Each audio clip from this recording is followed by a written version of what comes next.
check, check. Test.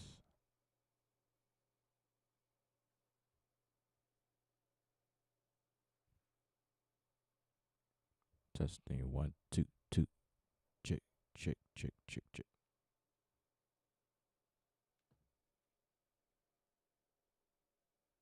One, two, one. Wow.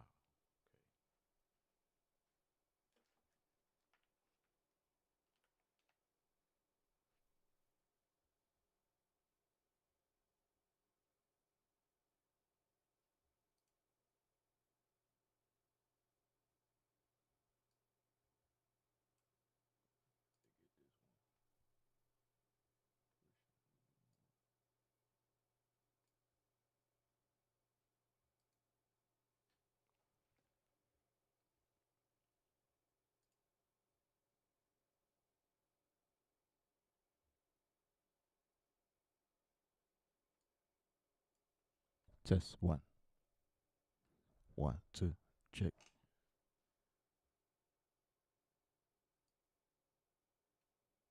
Test, test, test, test.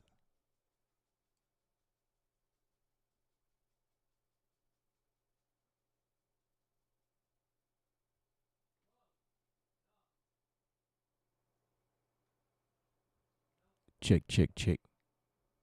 One, two, three, four. Test. One, two, three, four. Test, test.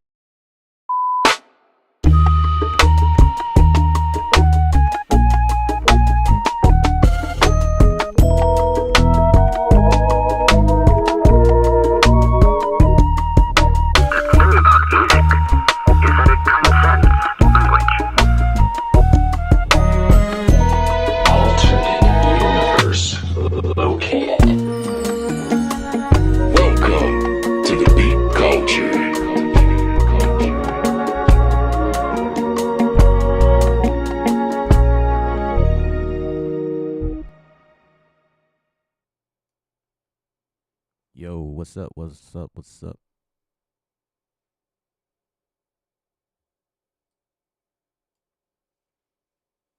Let me know if y'all can hear me loud and clear. Check, check. One, two. Test. One, two.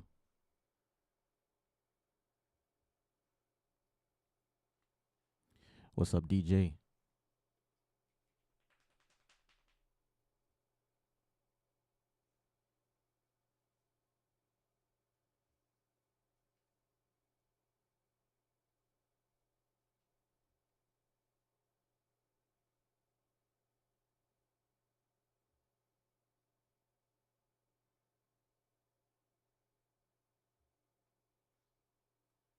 I appreciate you.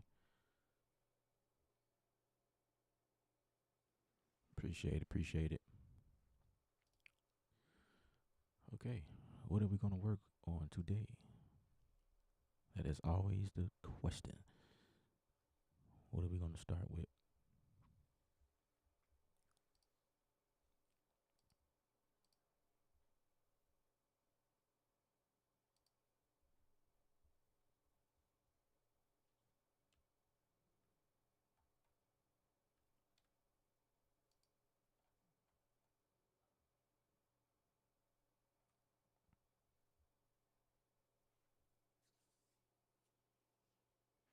Yes, it has been quite some time since we did a live stream. Yes, indeed. Yes, indeed. There's been like a couple of changes since then. I am using a new mic for one.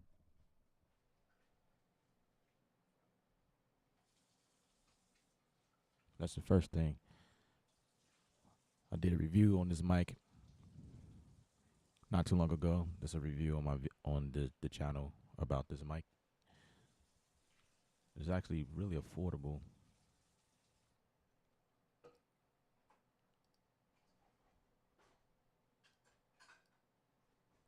It's a USB mic slash XLR. So I don't know which DAW we're gonna work in.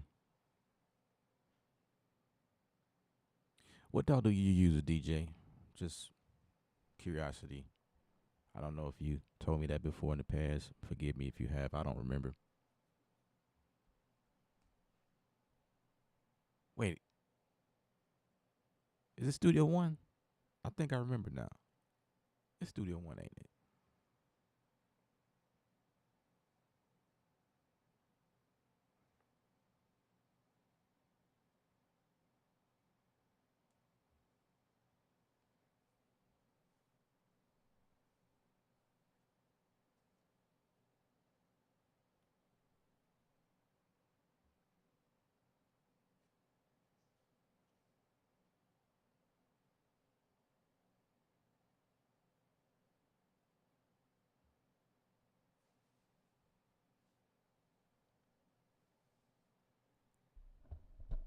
Just my mic. This mic is a lot lighter. I like that about this mic. This is kind of cool. I like this mic.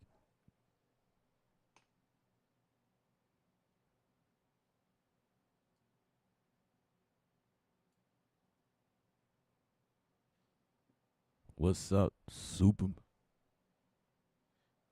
Mob is in the building. What's up, bro?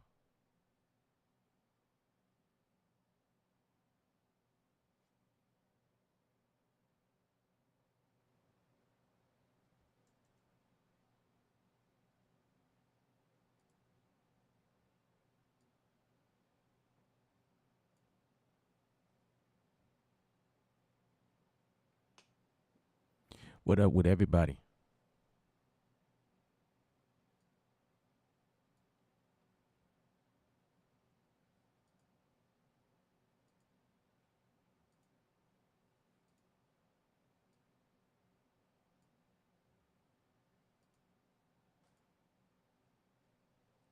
How's everybody? Y'all good?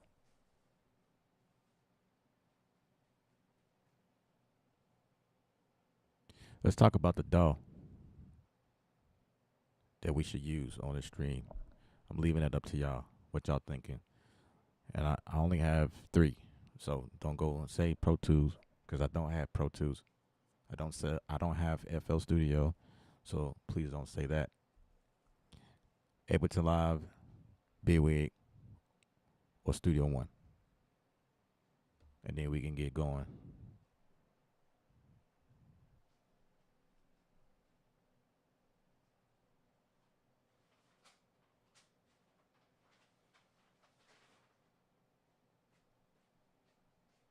Studio One, bet.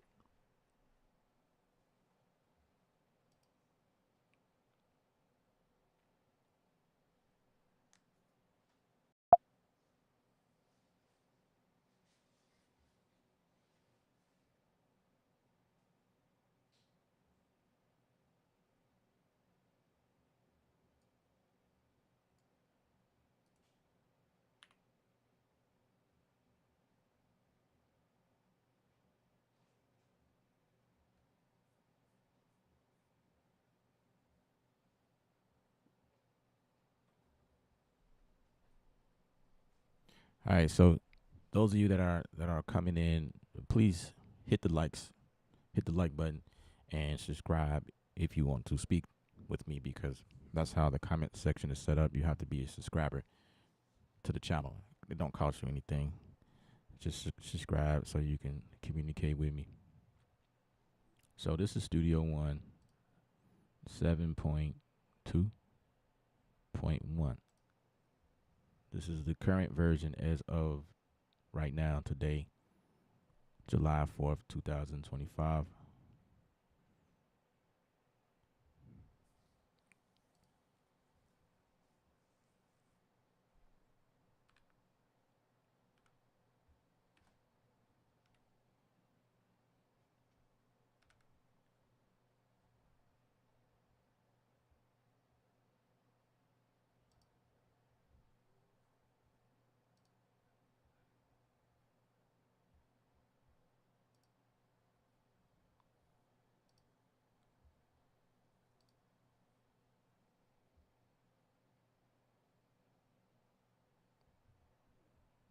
All right.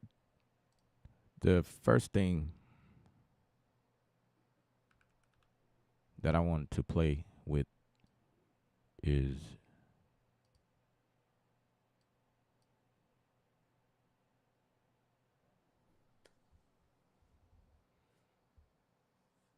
MR1.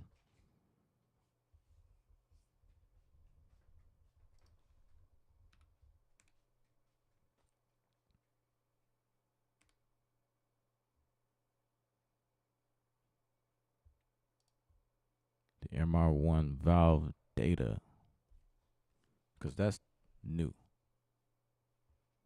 This just came out.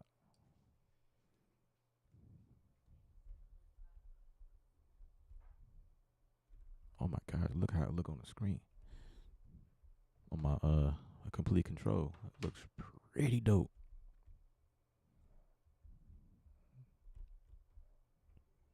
Okay.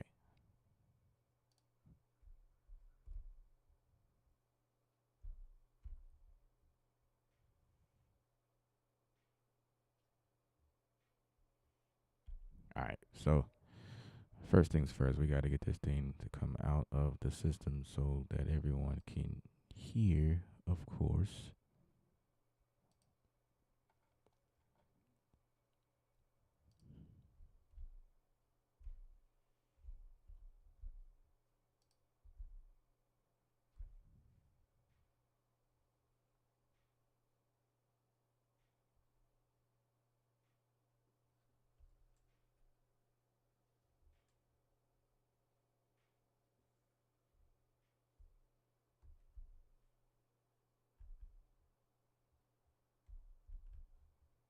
Man, what changed since the last time I've been in here?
Y'all bear with me.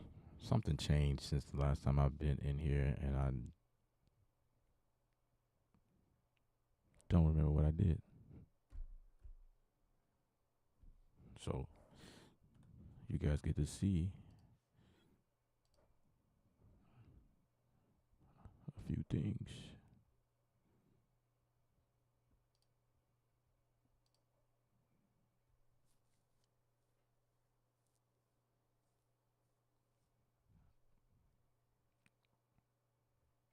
Okay. Line 3 and 4. That,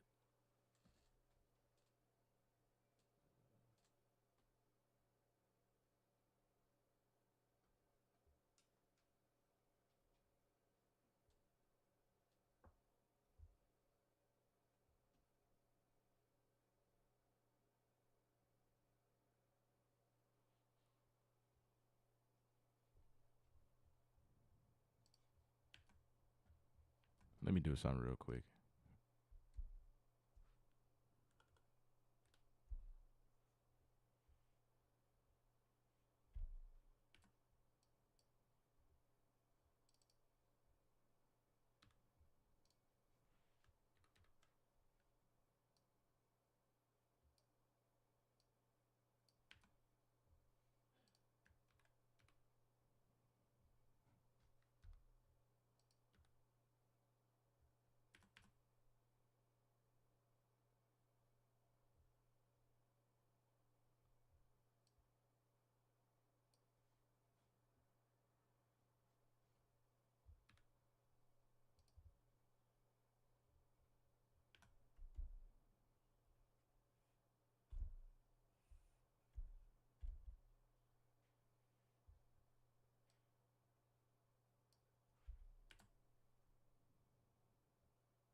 when I hit play.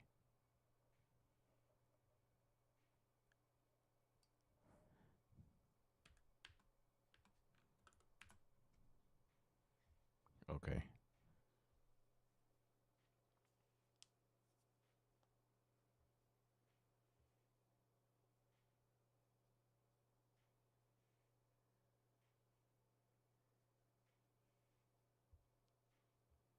DJ, I remember now. Yeah, I remember who you are. It's just been a while since I've been on the streams.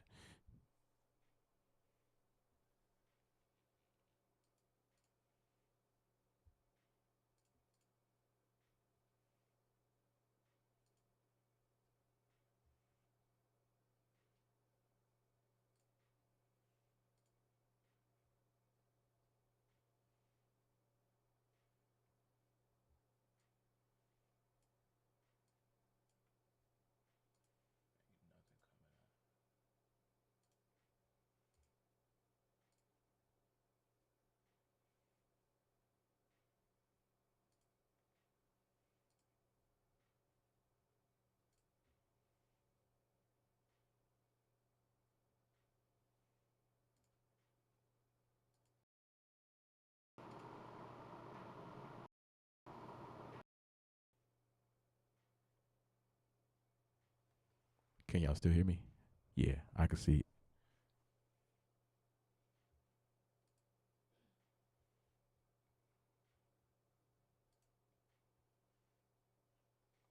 I thought I could come back and do a live stream and everything would be working the same, but obviously, I've been working a lot lately, and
y'all bear with me. I have to stand up and look at the back of this thing.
What's up, two niggas? We ain't doing nothing right now.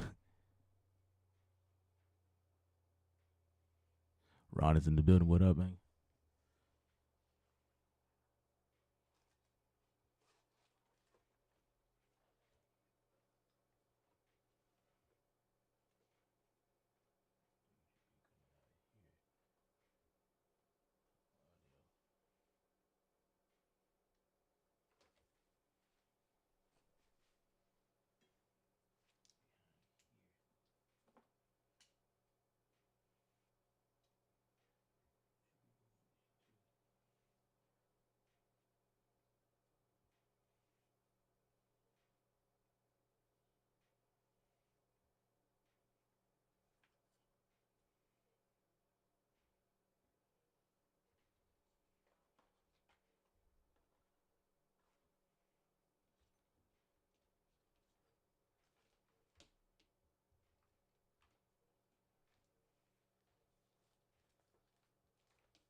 Dude, that's crazy.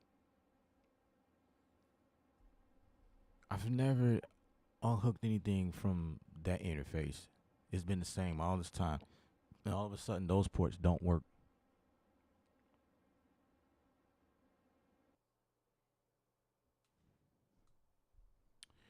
Wow. So those ports went bad.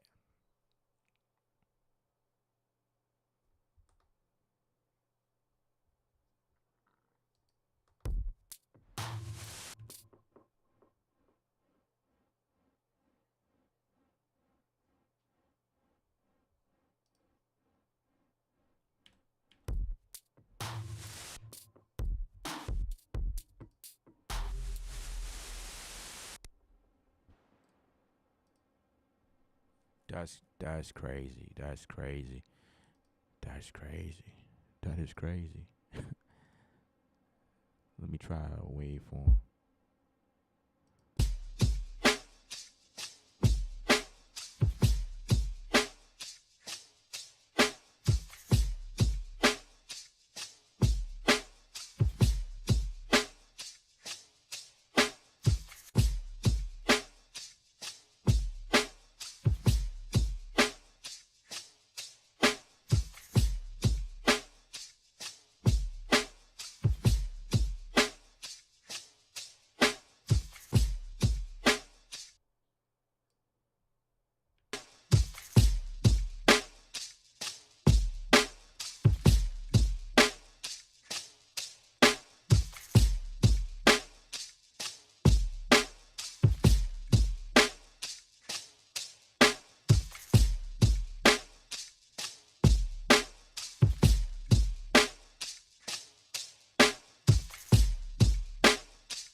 That's crazy.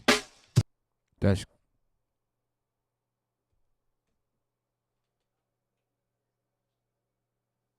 that is crazy. That is crazy.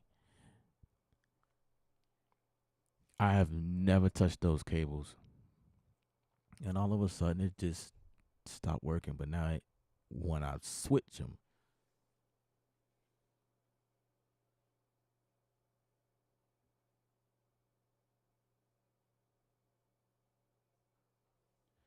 yeah, the power troubleshooting, right? Appreciate y'all hanging.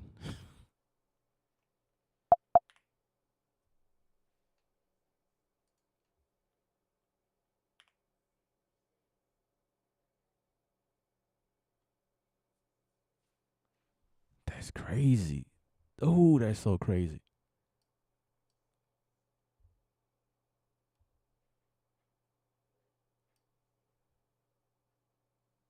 I can't even. I'm trying to understand that one, but I can't. I can't understand that one. I can't understand that one. That one was crazy. That's crazy. That's crazy. Exactly, machine. Yeah, it's retrograde season, guys. I heard about it. A lot of people having problems, and that one is beyond my thought process right now. Like, I shouldn't have had that issue. That's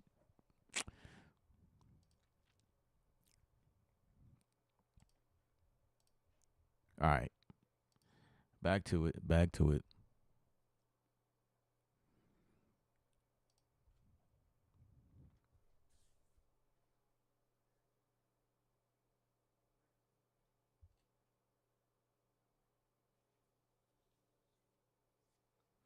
All right. So if y'all can see that, let's talk a little bit more about this MR1 here.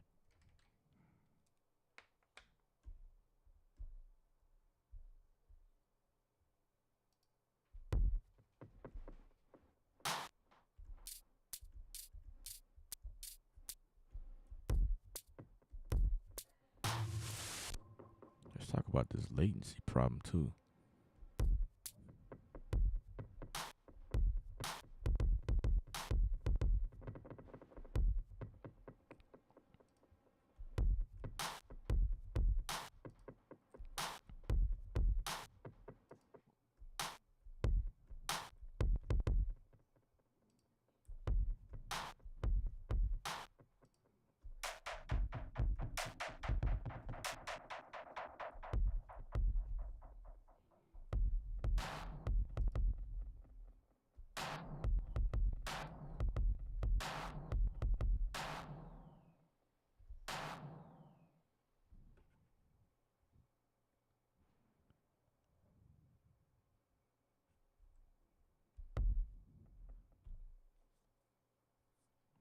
Okay, so where's the presets?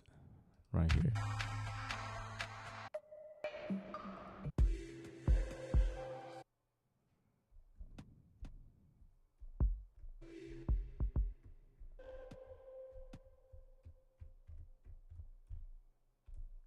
So this thing has patterns, and you can obviously play your own pattern.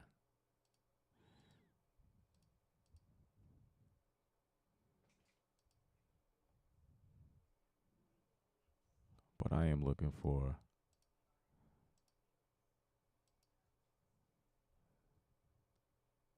an easy way to transition to.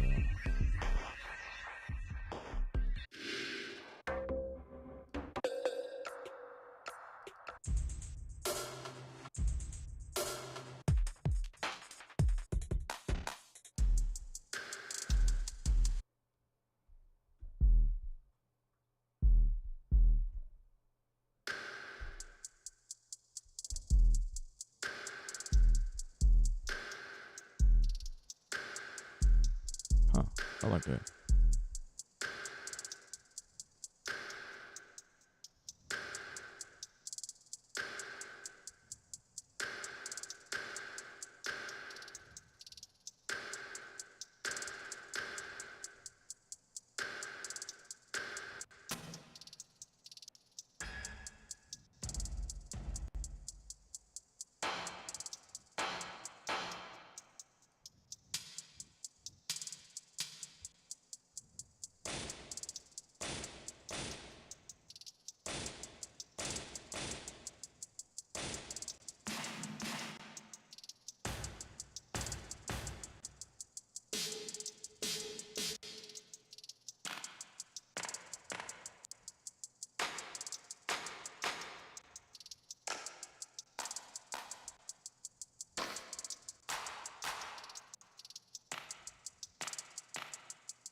Huh.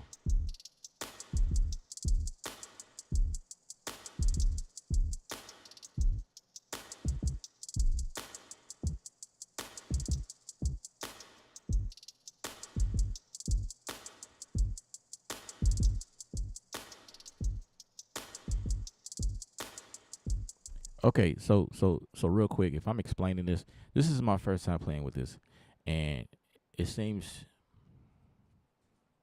it's reminding me of some older gear. I had a Roland years ago.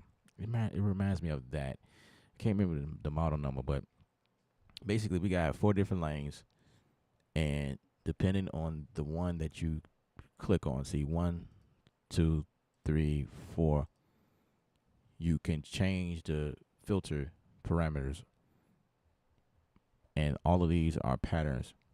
It's also remind me of something that's inside of Reason. So you come into each of these channels, and you can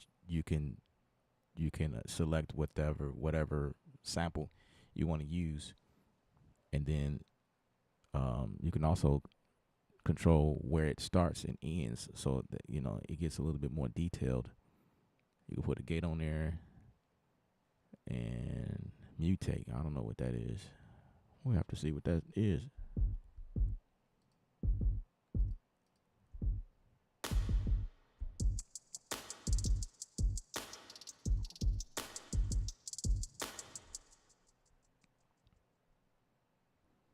So that's a hi hat. So we on 3. Let's see.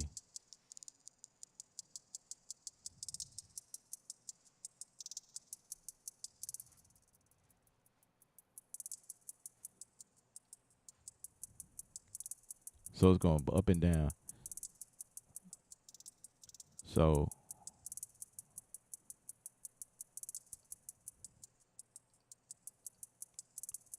if we come here to the sequencer, we can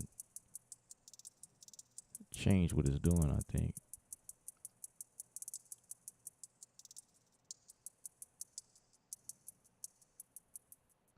Oh, I see. So mutate is just adding like different layer of like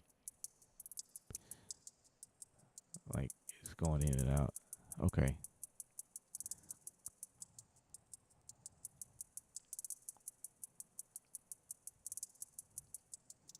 So it seems like it's going through a reverb.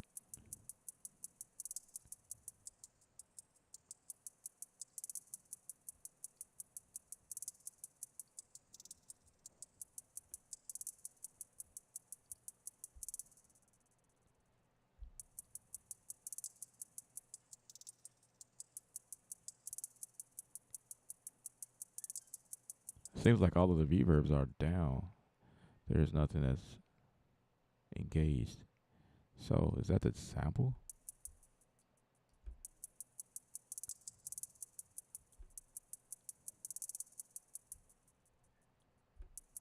Huh.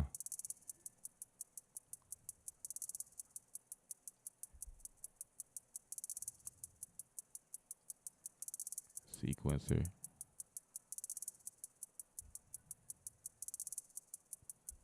Yeah, I don't know. I don't know. Let's see, time base. Huh.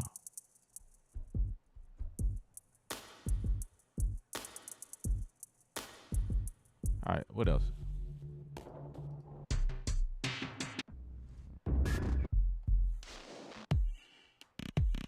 I mean, this thing could be a lot of fun, you know.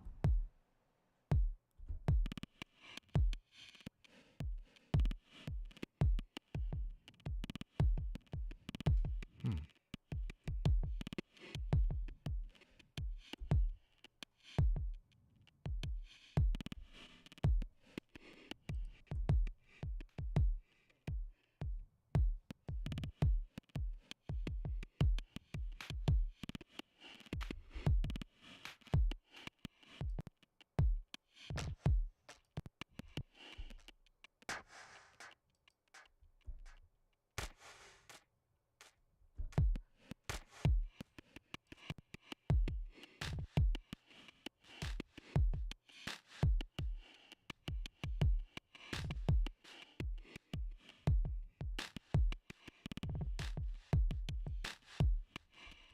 I'm choosing to work with that.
Let's build on that. Let's see.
right, let's see what else.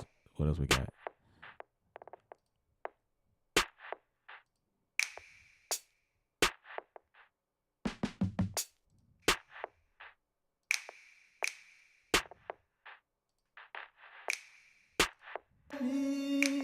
She got flowers in her hair.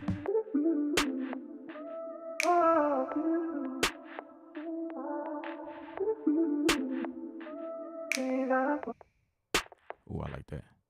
Got an idea.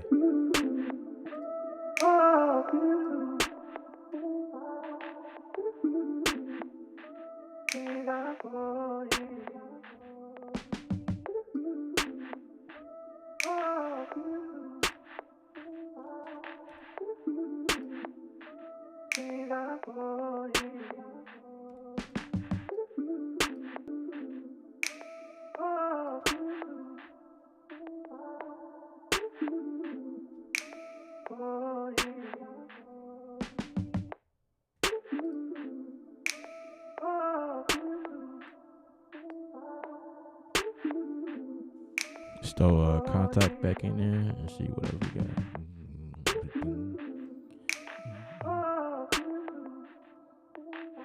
Let's see what does 24 keys got for us.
All right, let's save that, and then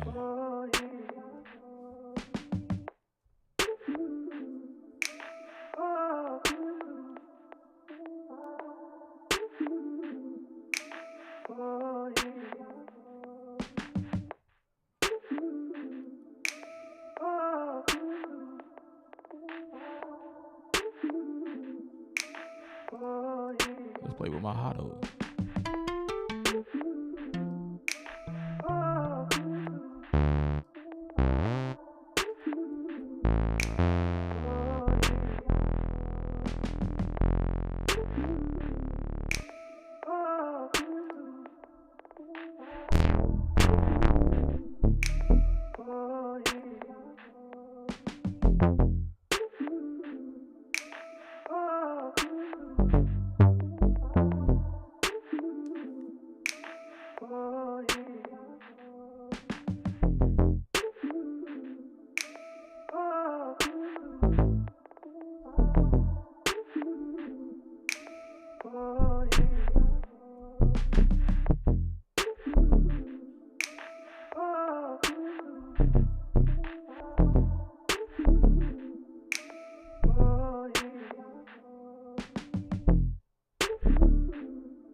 Okay, let me think. How I want to do this.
if I use that, what if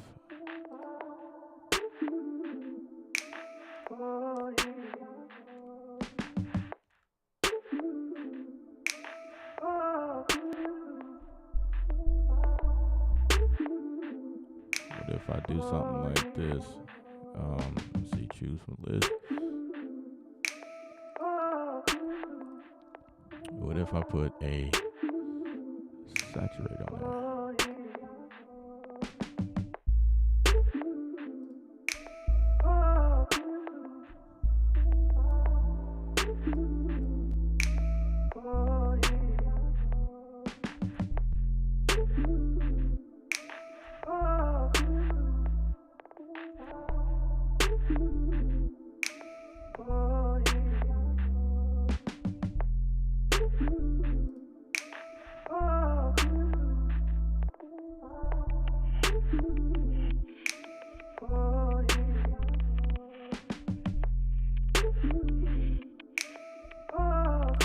Whilst I'm getting a stupid delay. I don't like the delays.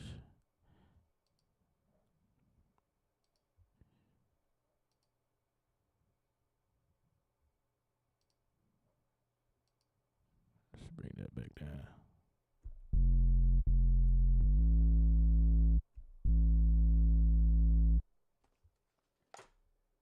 Oh my gosh, my screen went black. Sorry guys. I am relocating my iPad so I can see y'all comments. Cause I swear, man, I just be going in.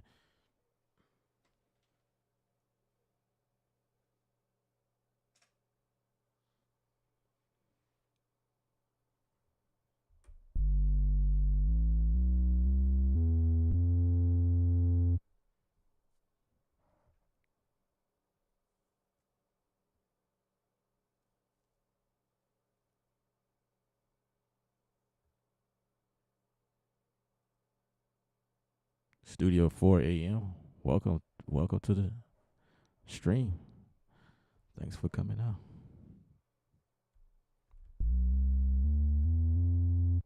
Now this delay problem, I don't know, man. This is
Let's see what happens.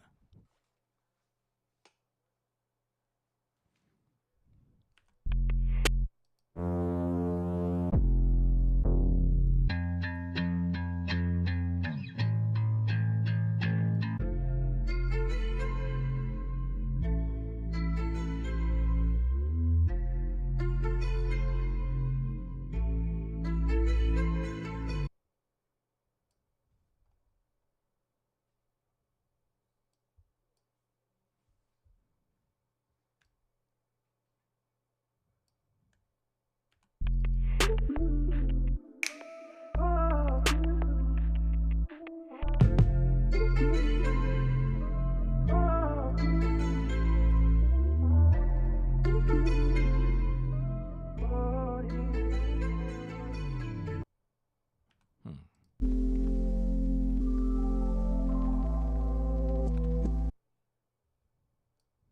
I like that.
some of that.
What's up, Creative Spaces?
what I'm gonna do here.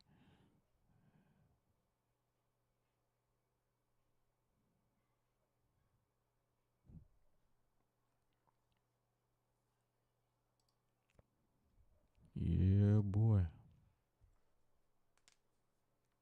Stem separation.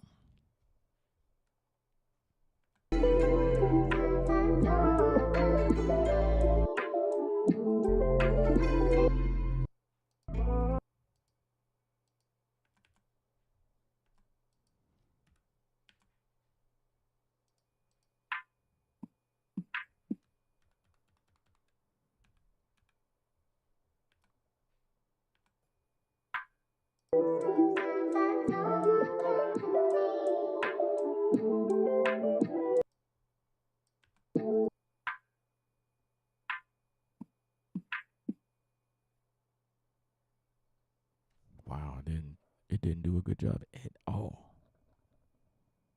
At all. Okay.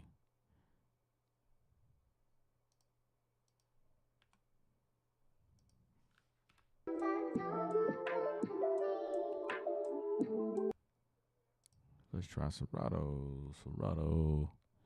Let's see if you can.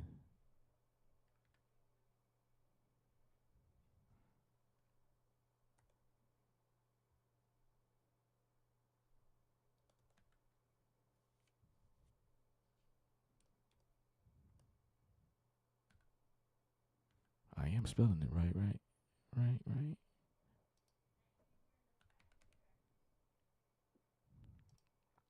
Oh, it's an instrument. That's what it is. Okay. So we'll go to our pool.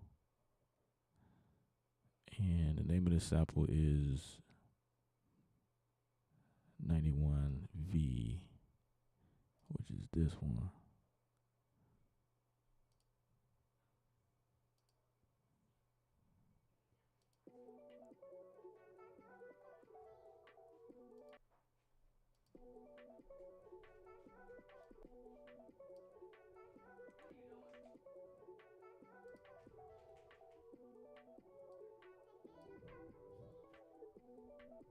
Okay.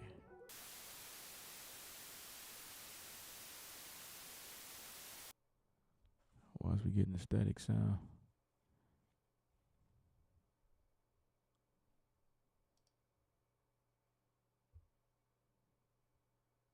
Enter license code.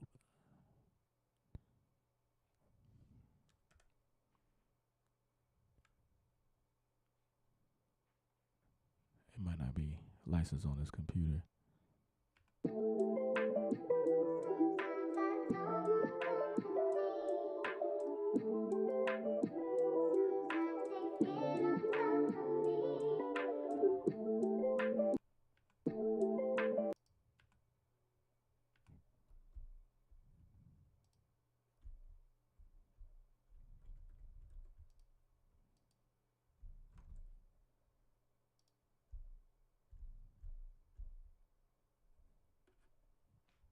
Oh wow.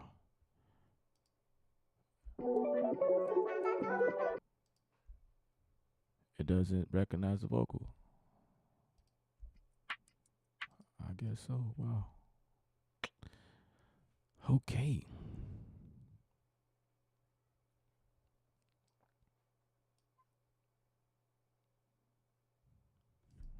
That was pointless. Okay.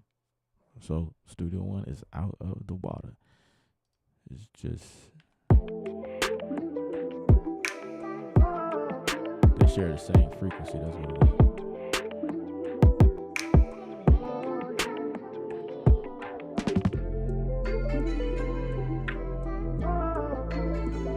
Okay, no problem. I can just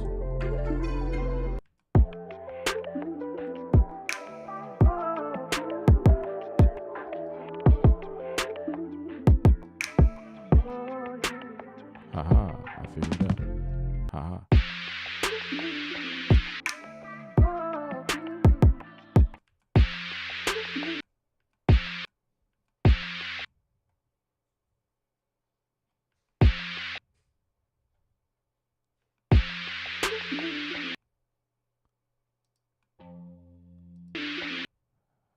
Which one is it?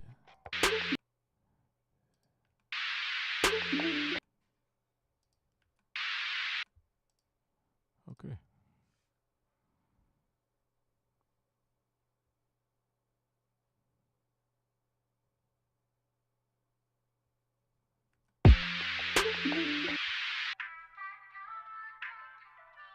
Why?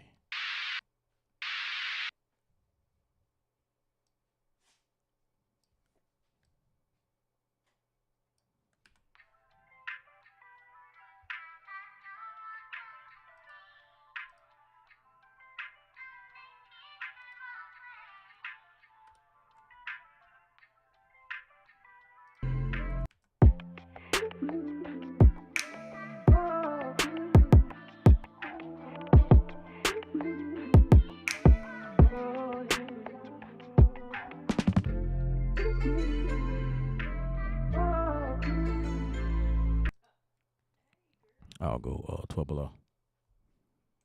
Right here, let's say -2. Let's make that 12.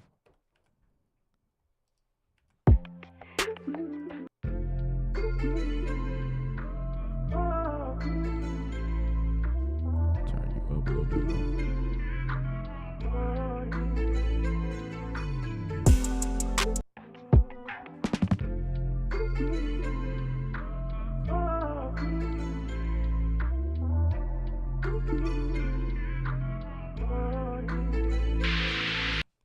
What is that?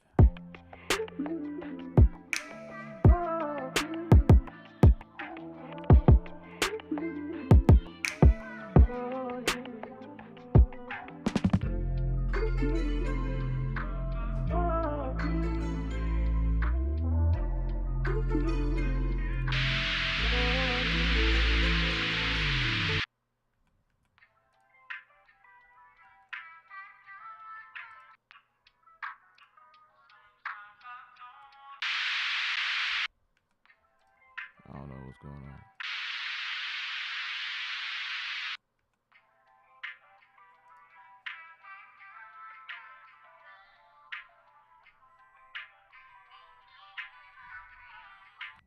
I don't know if that's the red light or the EQ. I mean, let me put the EQ in there in case that's so we have to follow.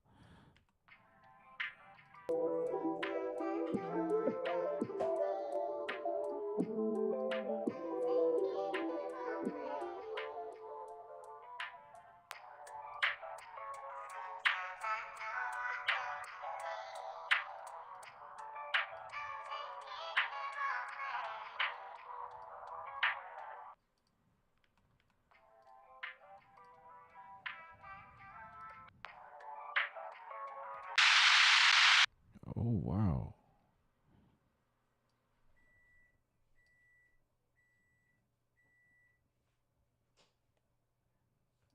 I don't know why I was doing that.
It's the engine. Okay.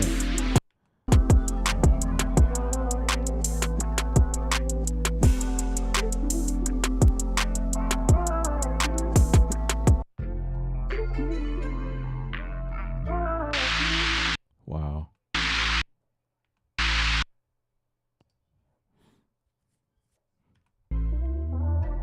Hmm.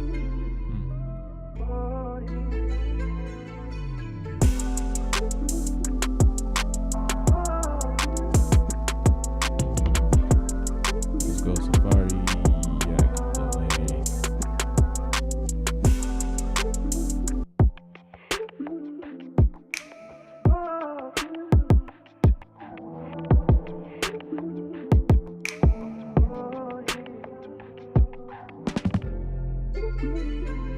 Oh my gosh. I'm to put that on there.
Okay.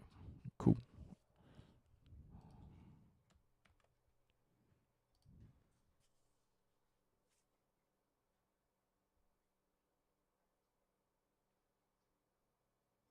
Bro, you been back on the Studio One? I know, right? I've been in here for mixing purposes, not necessarily to make a beat, but mixing. I got a couple of songs I had to mix.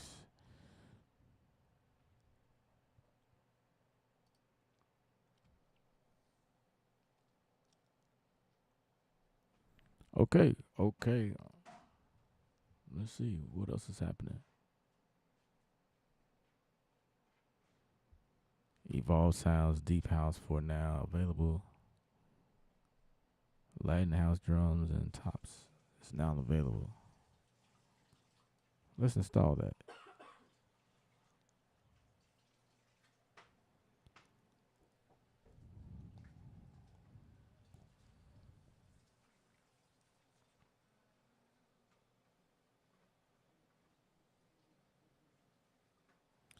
Let's install that. Let's see what happens. It's not installing.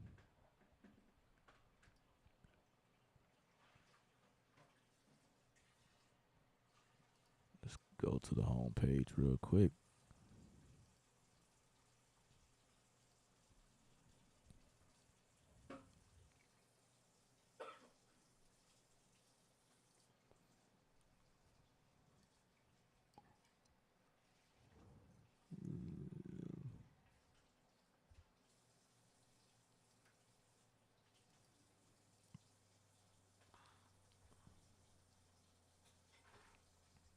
How's everybody doing?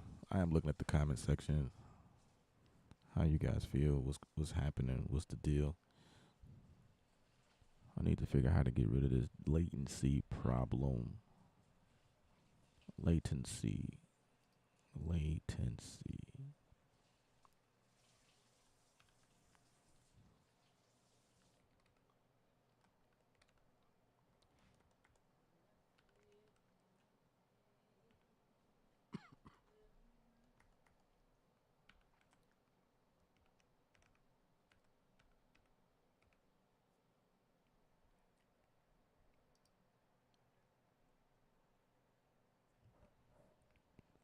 If you guys are just tuning in, please feel free to hit the thumbs up on the video.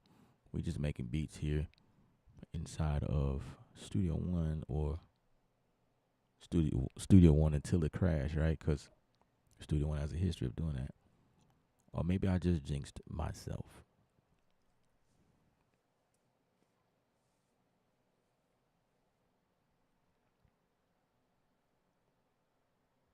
Anyway, if y'all enjoyed that, wow,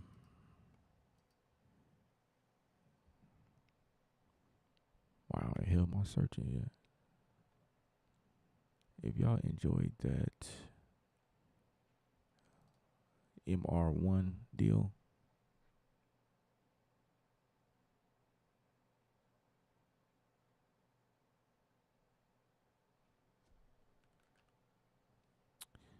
I want to test something out, man. Something new. I thought I had. Let me see.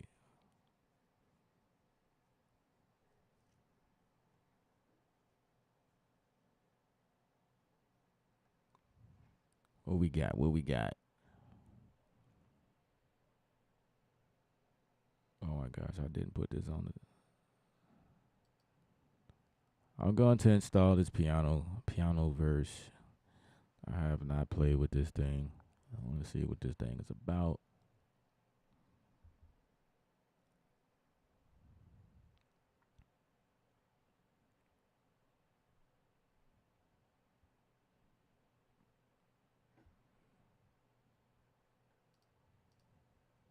I wonder if I have to shut down Studio One. I'll probably do. Let's see.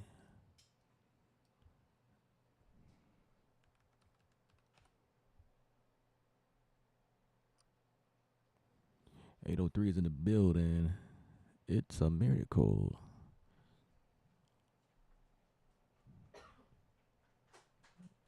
Yes, allow that.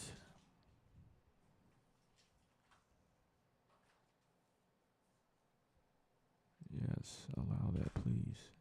And thank you. Please and thank you.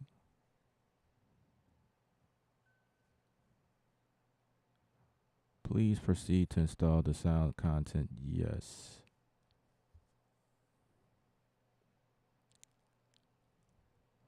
Dang, 21 gigs.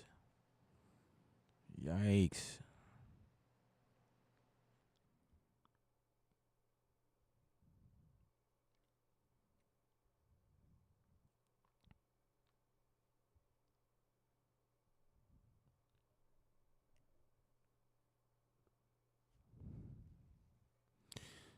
First, we got to make sure that this is downloading to the right place.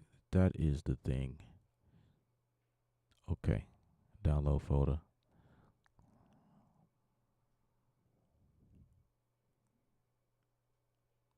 Okay. All right. All right.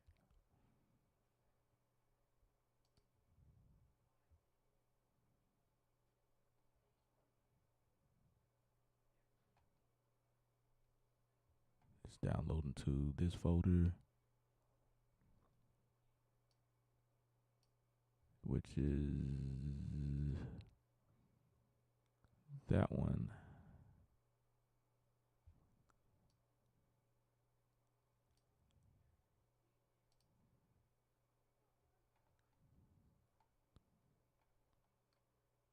I want to verify that real quick. IK Media. Boom. It should be piano verse. Boom. There we go. It is doing what it does. Well, that one. All right. All right. Okay. I dig it. I dig it. All right. Where we at? Let's see. Where are we? Where are we at with this here? Sounds.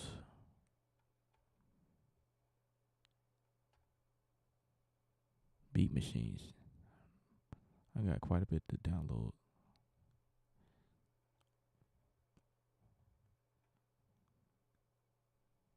Connection error. Please verify. What? We still streaming. So what's the deal? Piano verse screen install. What is happening?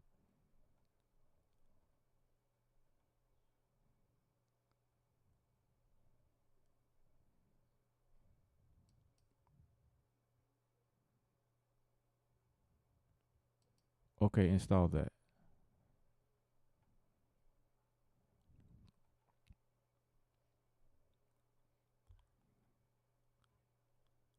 Liberty Upright.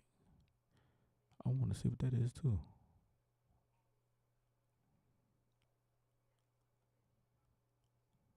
Launching setup. Oh, I wonder if it's doing it because I did something. It's 18%. Now it's saying 12 minutes left. I ain't got 12 minutes, man. We ain't got that type of time over here.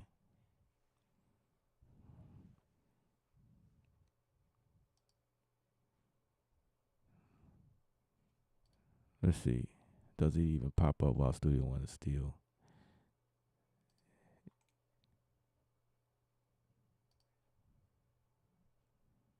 Let's go here to plugin manager, and we're gonna say IK Media. Where are you? IK Multimedia. And we're gonna scroll down to where piano verse would be. Nowhere in this mix. So I would have to hit the update plugin list. And there we go. It just recognized it. So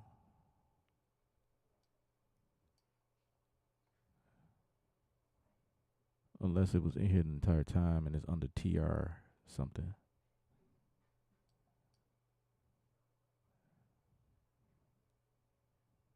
Okay. All right. Did you see and hear that they've added a splice integration to Pro Tools? I think I heard that, but I don't have Pro Tools, nor do I care for Pro Tools, so it just kind of went over my head. I was like, oh, okay, cool.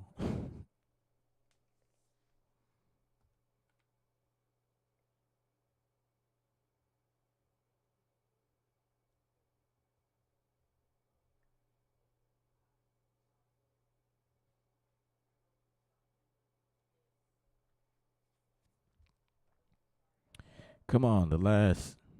Let's skip that, man. Skip them all. Skip, skip, skip, skip, skip, skip. My screen is still showing to you guys. That is great. That is great. Okay. So deselect all. Let's go IK Media. And let's see. Let's see if we can verify. Let's see. Piano verse. There we go. Piano verse is being recognized. Let's see what's going on here. We are just about 50% or so. And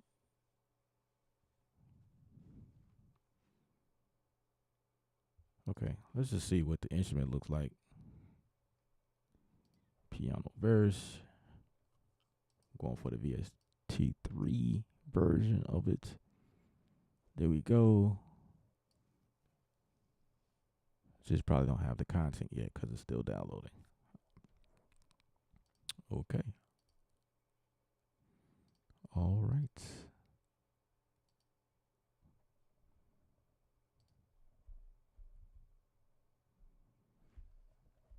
I should hear sound, but I'm not gonna hear anything because there's nothing there. Okay, all right. Let's look at it. See what it looks like. Boom, boom, boom, boom.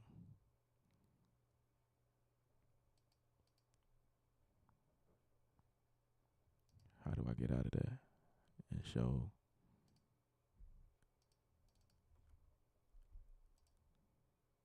filters? Okay.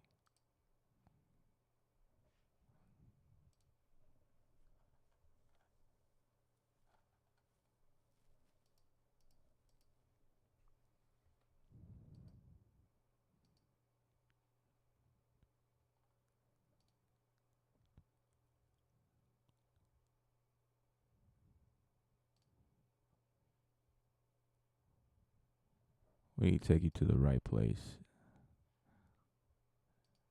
Um,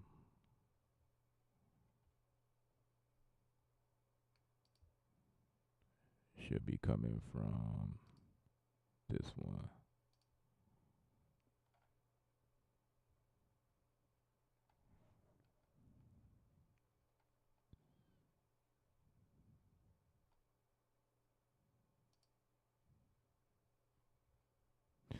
There we go. Piano verse. No, that's not it. It would be this, right?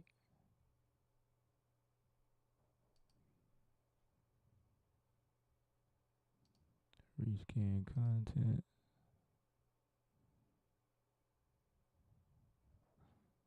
Couldn't find anything on that path. Okay.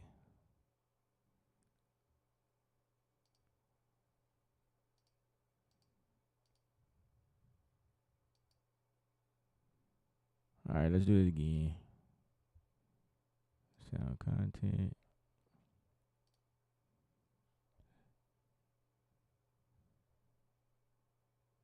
I don't think it'll be here because that's just a DMG file. Piano verse. All of these are DMG files.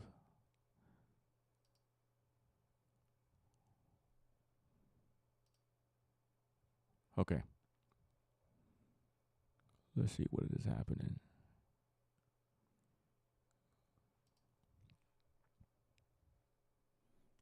9 minutes left. All right, we ain't gonna be able to get to that right now, at least. So we're gonna just leave that like that.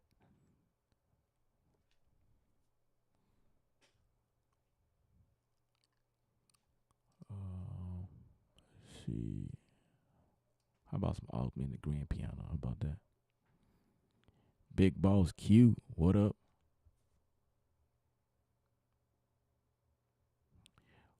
What's up? What's up? What's up? What's up? Thumbs up on the video. Thumbs up, guys. Thumbs up. I appreciate you.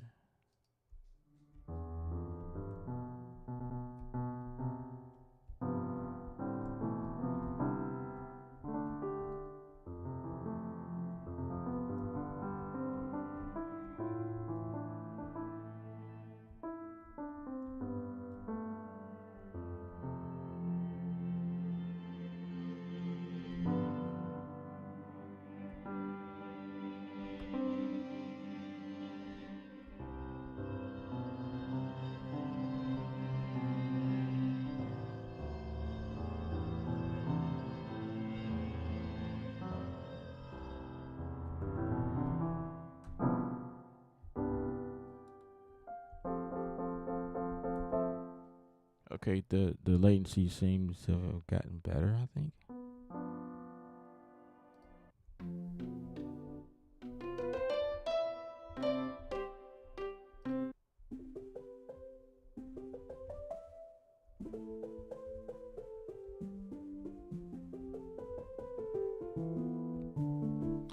So let me do this.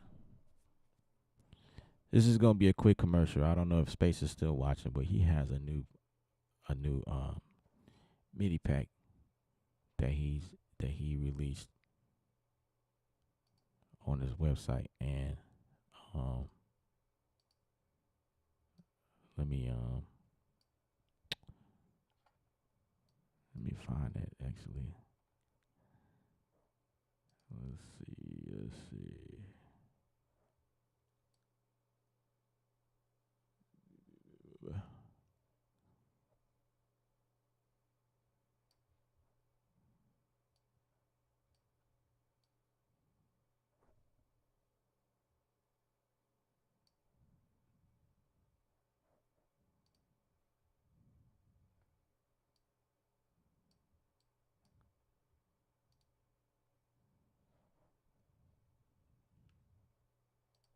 Decline. That's man. He is not playing. Join the folder. We're gonna download it from here. We'll put this in my files.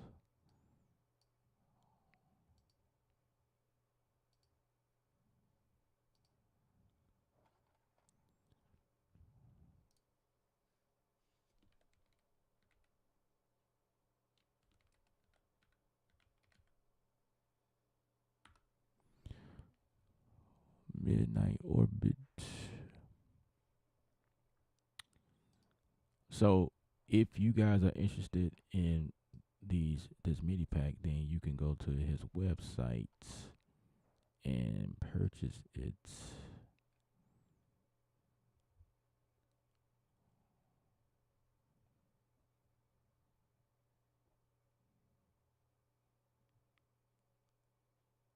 I think that's right. Live stream theme songs. Ooh, that's nice. Boy, you better stop playing with me. Let me change where the sound comes out of real quick.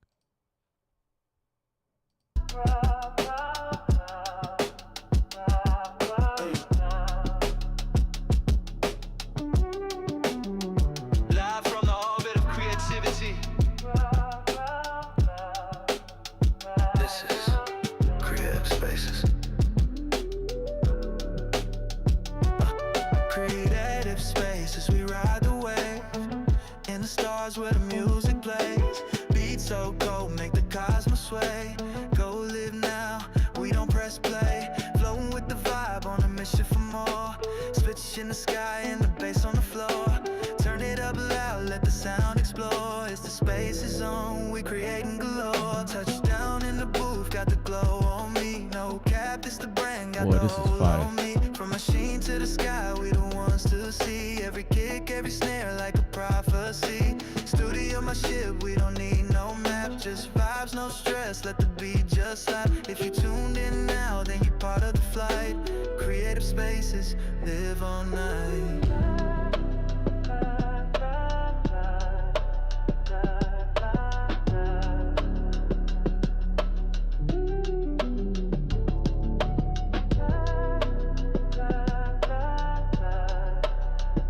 Question for the producers in the chat. As a singer-songwriter producing my music, is it better to record vocals after the track is bounced to a single track?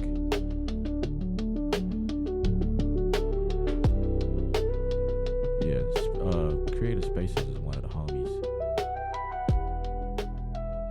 Yeah, that was dope. To answer your question, man, it's really it really depends. It de- yeah, it could. It's better to sing to the track. Just that's my opinion. Like when the track is done, you sing on top of it. You know what I'm saying? That way you can stay in cadence with the track.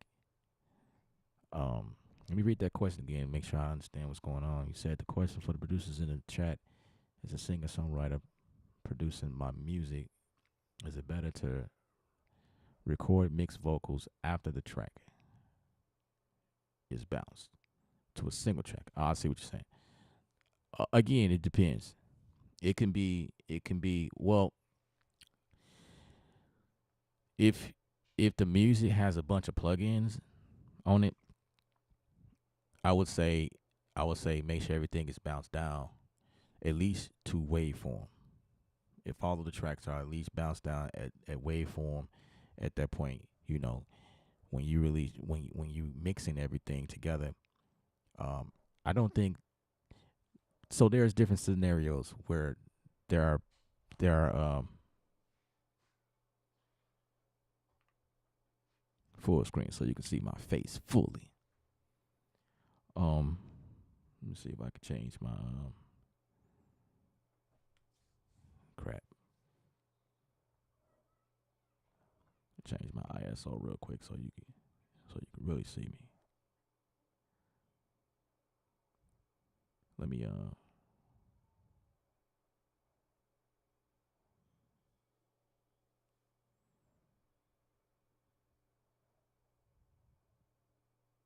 me let me focus in a little bit so I can be crystal clear. You know what I'm saying? I gotta be crystal clear around here so you can. What is happening? This thing is acting weird right now.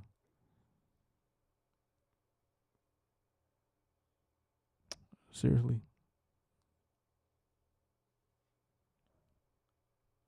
Come on, let's go. We'll make sure we crystal clear so you can see my eyeballs as we explain. Let me see.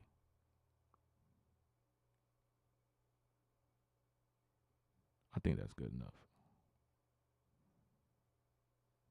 All right, all right. As long as you can see, you need to see my facial expressions as I like explain. Man, I hope you subscribe here. I'm one of a kind.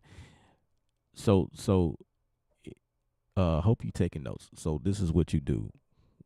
If okay, if you're the one creating the music, make sure you stem everything out. So like if you creating it, if you pulled up a piano or drums, sampler and blah blah blah. You know what I mean? Like all of the things that it takes to make the music. If you're doing all of that, right, great. When it comes time to recording vocals, you can bounce everything down to stereo and put it in another project just to do vocals by itself. That way, you won't be fighting with plugins on the music because you're going to probably most likely put plugins on your vocal. So you want the project to be fully dedicated to the vocal mixing process. You don't want to be fighting with what's on the music. If you use VST instruments or effects, those definitely pull at your CPU. You do not want to be fighting those. So the other method is that you bounce down everything. Now, if you use it, like I don't know how long you've been here, but when I do music, I'm using tons of plugins to make something sound different than what it was when I first brought it in. I'm always manipulating something.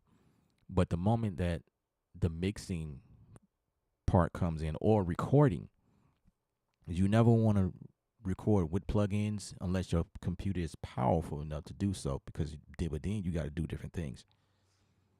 You got to decrease the buffer or the block size when you're recording, and that's just by default anyway. But if you're doing that with a bunch of like music tracks and it got plugins on them it by itself, what I'm saying, that you fighting with CPU right there. So it's just best to me, if I'm mixing the project, usually what I need control of everything. So I have the drums laid out, you know what I mean? Like depending on the project, kick, snare, toms, hi-hats, whatever. The loop, if there's a loop there, I want control over the claps, the snaps, the bells, you know what I'm saying? The timpanis, whatever. You know what I mean? I want control over the Rhodes, the piano, the aux, the strings. You know what I'm saying? I want control of all of that, all of the sound effects. That way, when I'm messing around with the mix, I can make adjustments according to what's happening with the vocals. That's just me, and that's how I mix. Because if you got just a stereo track of just the music, then you limit it to whatever it is, and say like something is fighting frequency, frequency wise according to the vocal. Well, maybe the strings is too loud, and there's no way to adjust that if everything is bounced down as stereo. You know what I'm saying? So if you want control of all of the music, just make sure that you stem it out. And when I say stem it out, it means that you're going to go in and you make your DAW stem out each track. And it could be like drums, piano, strings, Rhodes, and so forth, right? It could be like that. Like you can stem out each section. And the way that that happens is when you have everything in bus folders. I don't know if you know what that means. I'm not familiar with you, but I'm just explaining everything. And this could probably help other people too if they have the same question. But when you got everything bust down per style or per type of instrument, like the drums is in one bus routing, talking routing wise. Inside your DAW, you can bust down just the drums, or you can just bust down everything individually, each track. That way, when you bounce everything down, it's taking the effects that you have on each and every and all of the individual tracks. It's taking the effects on it. That way, you won't lose what you were working with or whoever sent you the track, whoever, the beat maker or whatever. You won't lose the quality of what it's supposed to sound like. So say like the guitar has a reverb or whatever in there. Um, if you bounce it down that way, the reverb follows, and then pull it up in another track, a fresh slate, and then all of everything with the effects comes with it or whatever. That way, it's just you're dealing with audio in terms of like, and then when you need to put more processing on the thing, it will probably just be vocals at that point, and that's all you dealing with. On your vocals, you gonna put a compressor on there somewhere. You're gonna throw in a reverb, probably a delay, you know, something like that. You're gonna be equalizing. You know what I'm saying? And in terms of that, you only want the project in terms of CPU. You only want that project to focus on the vocals, and then you can just move up and down the snare. Say like it's too loud or something like. You know what I mean? That's how I would do this if I'm mixing the project or if I'm recording. I hope that helped. I don't know if that helped.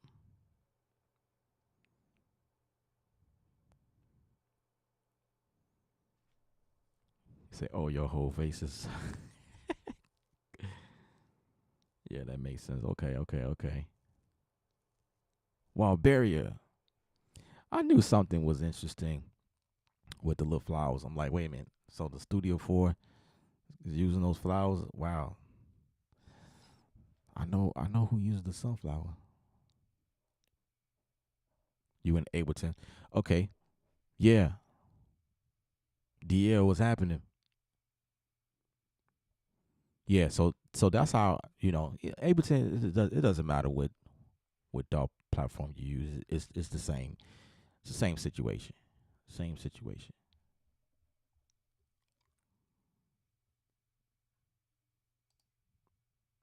All right.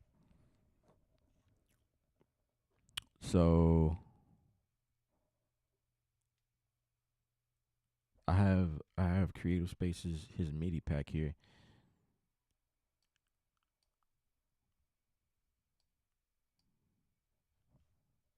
Let's see what it's talking about. Let's see what this is.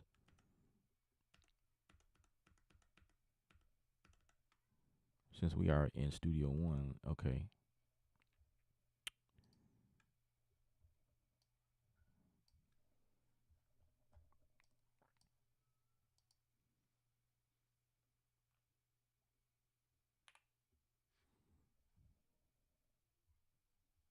All right. Let's see what this one is. I'm gonna throw this here. Oh, it comes in 3. Whoa. Check that out.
probably supposed to be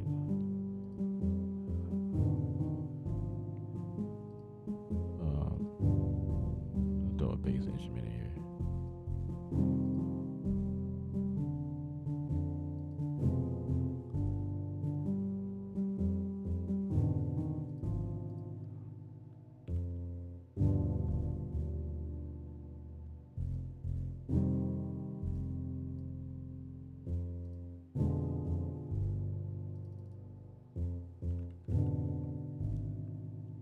Let's throw Sub-Zero. Let's see. Replace, combine. Yeah, combine that.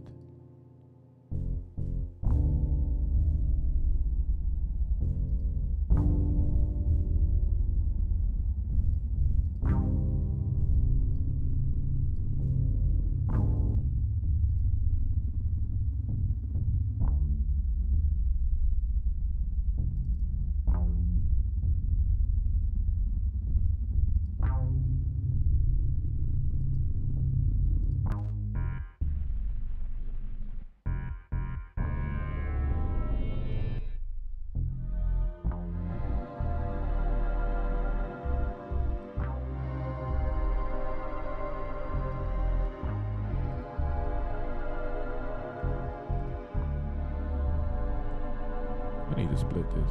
I didn't mean to do that.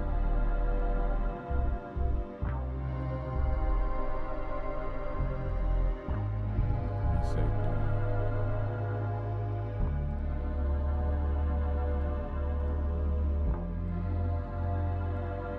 There we go.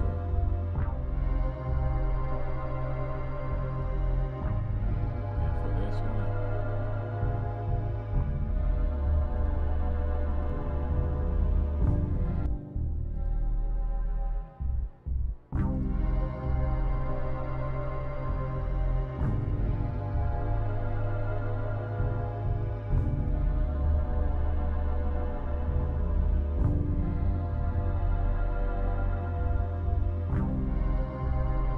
I totally did this backwards.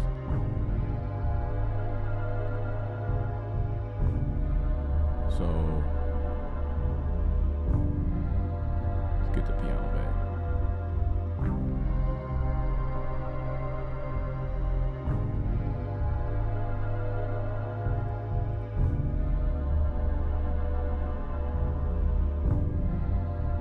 Let's go with that. Replace.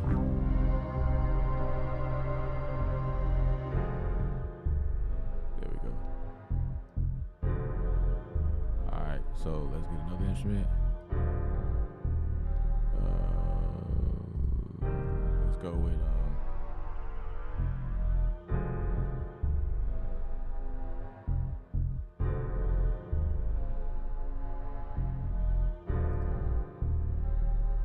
lo-fi keys. Yeah, why not?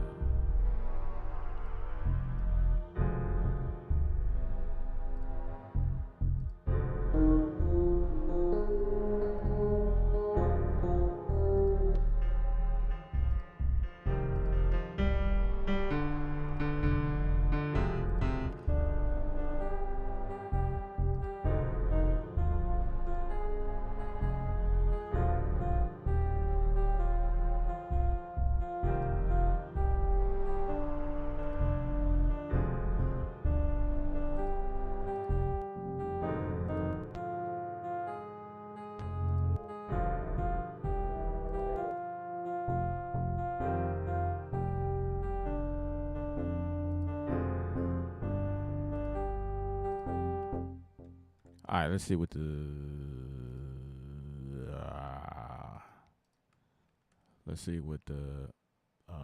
next one is. Let's see, MIDI 2. Let's see what that's about.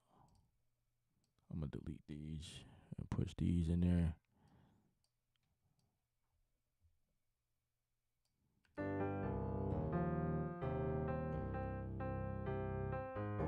Oh, let me move that down.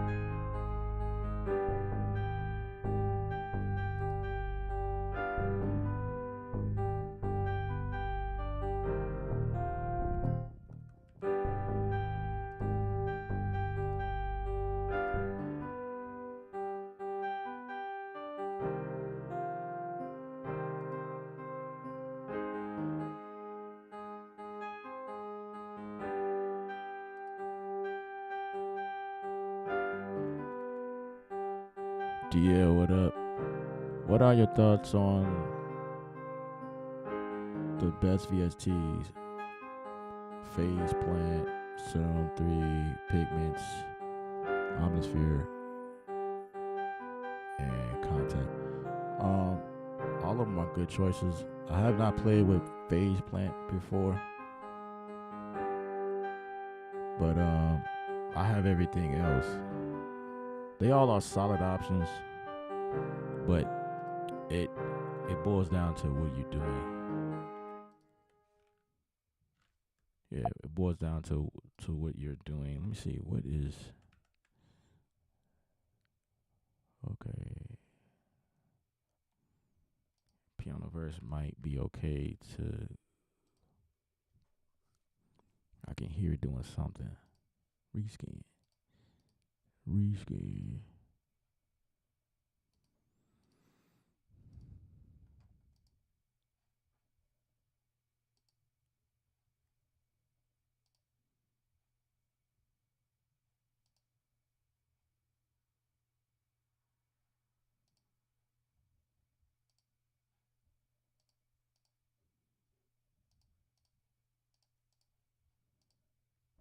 Okay, let me verify that this is. Let me see. What does it look like if I go here? Okay, nothing is happening there, but in here, I can't see that being. Oh, you know what? Maybe if I do come out like that and then go like that. No, it doesn't like it. Um, okay,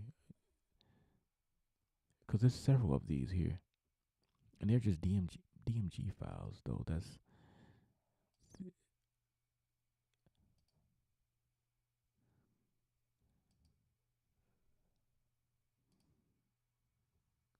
it's got to be this folder. It's got to be that one.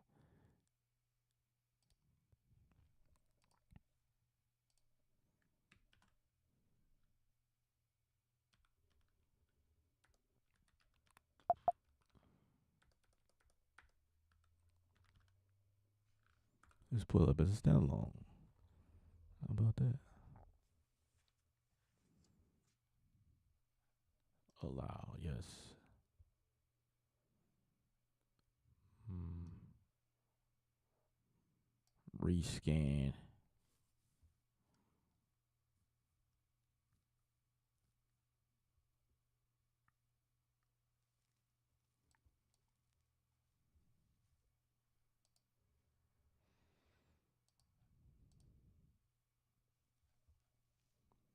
It doesn't like that path, but that's where I put everything.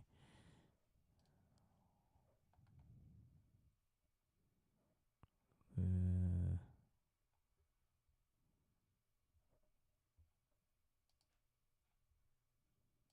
I'm gonna just go wide. See what happens. Nope, it doesn't like that.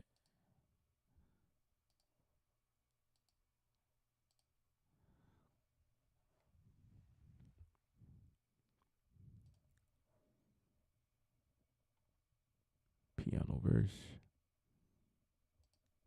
That's where everything should be. All right, whatever. We'll revisit this another day. I'm gonna wait till everything download and then we'll tackle that.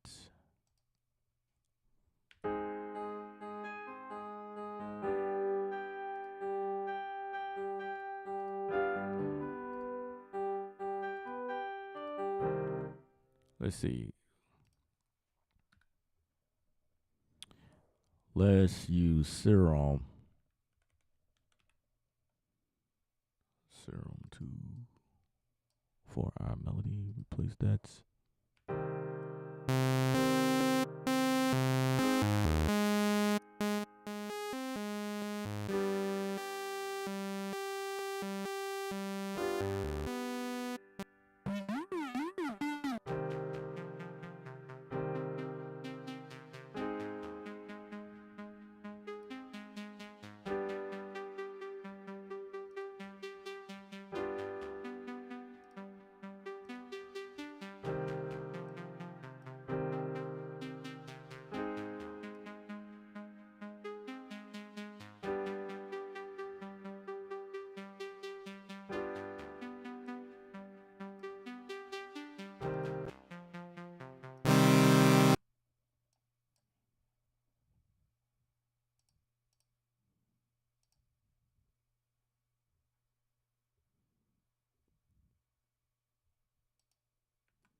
I'm gonna choose that as my default sound because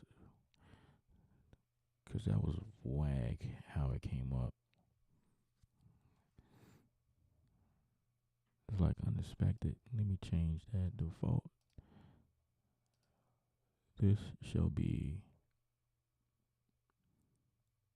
low preset.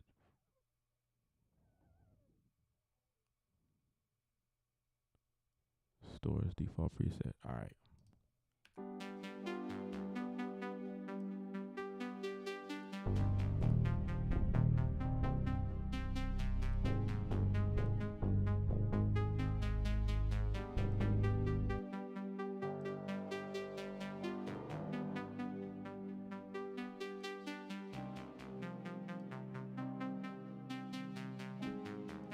I'm gonna change something.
let's use pigments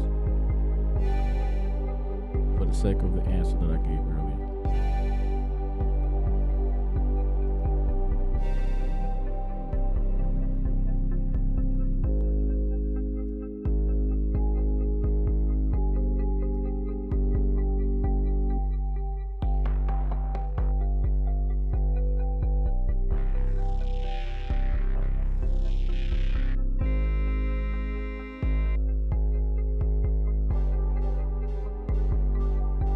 Pigments gives a lot of options. So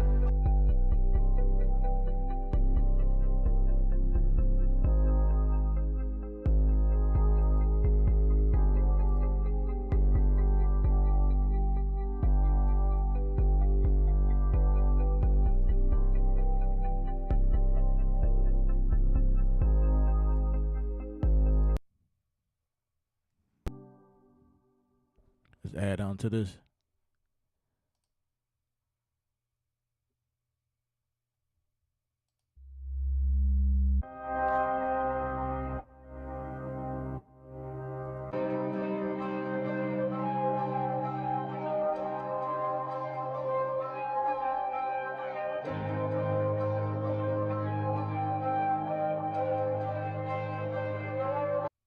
Oh, I like that. Check this out. So we're just gonna make this fall back here.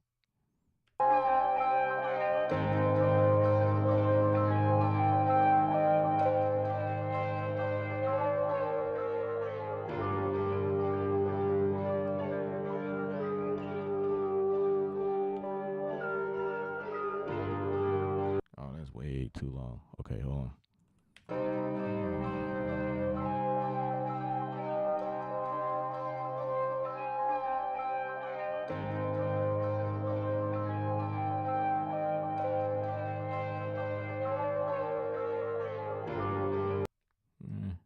Let's shorten it.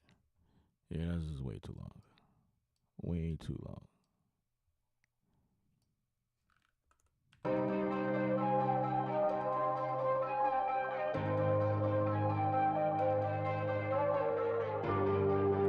Mm, let's split it again, and we're gonna do like this.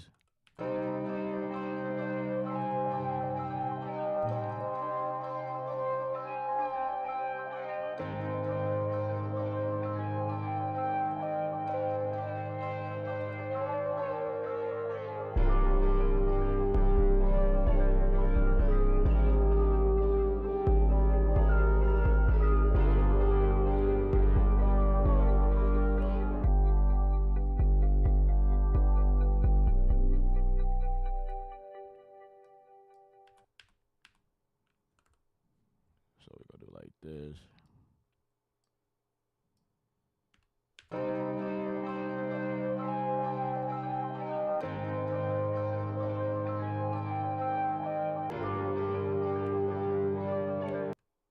Ah.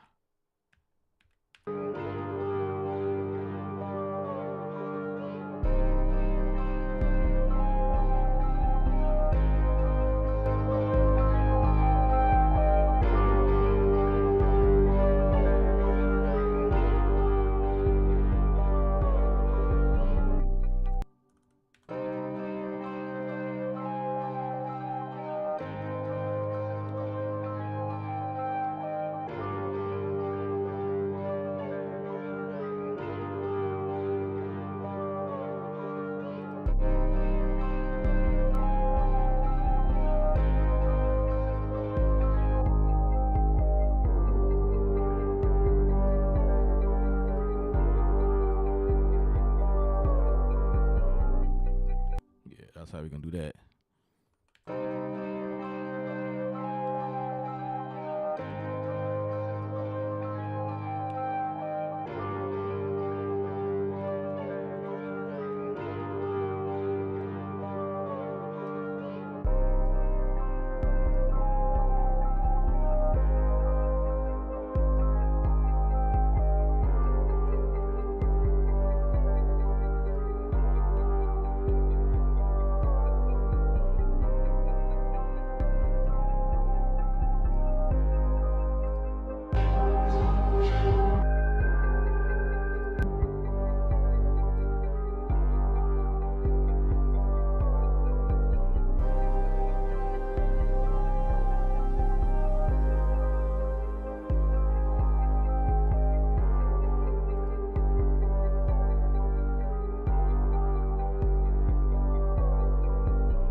Wait, why am I not hearing anything?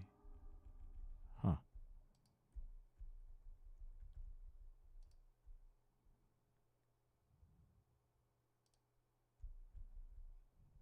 Nothing is coming out, yo. Why is that?